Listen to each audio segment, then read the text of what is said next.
روز سه‌شنبه دادگاه قرقیزستان محاکمه روزنامه‌نگار و حامی حقوق عظیمجان اسکاروف را از سر گرفت. این ازبک تبار 65 ساله در سال 2010 با جرم تشکیل ناآرامی‌های دست جمعی که باعث مرگ یک افسر پلیس در جریان برخوردها میان ازبک تباران و قرقیزهای جنوب قرقیزستان گردیده است به حکم ابد محکوم شده است. این حکم روابط واشنگتن و بشکک را سرد نموده از طرف جامعه جهانی تنقید شد. در جواب قرقیزستان در ماه ایول سال روان بازبینی پرونده عظیموف را شروع کرد و دادگاه عالی این کشور دستور داد که مفتشان شهادت‌های نو در قضیه عظیموف را تحقیق کنند.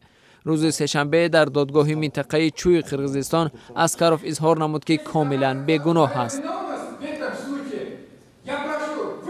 اگر جرمی مرا ثابت کردید من طلب میکنم که مرا در مظهر عام جزا دهید. با خدا قسم میخورم، با قرآن قسم میخورم، با فرزندانم قسم میخورم که من هیچ گناه ندارم.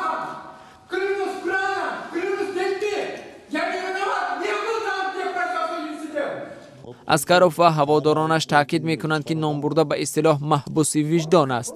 در محاکمه همسری افسری به قتل رسیده پلیس هم حضور داشت. او تقاضا کرد که حکم اسکاروف پابرجا ماند.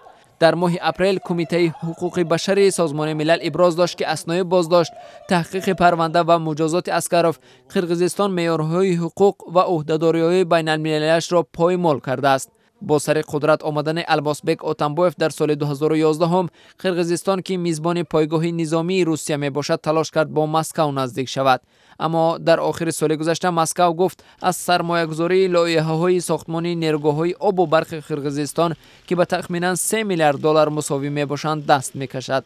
قرقیزستان می‌خواهد مثل قزاقستان با اتحادیه اروپا سازش تحکیم تجارت و سرمایه‌گذاری‌ها را به امضا رساند.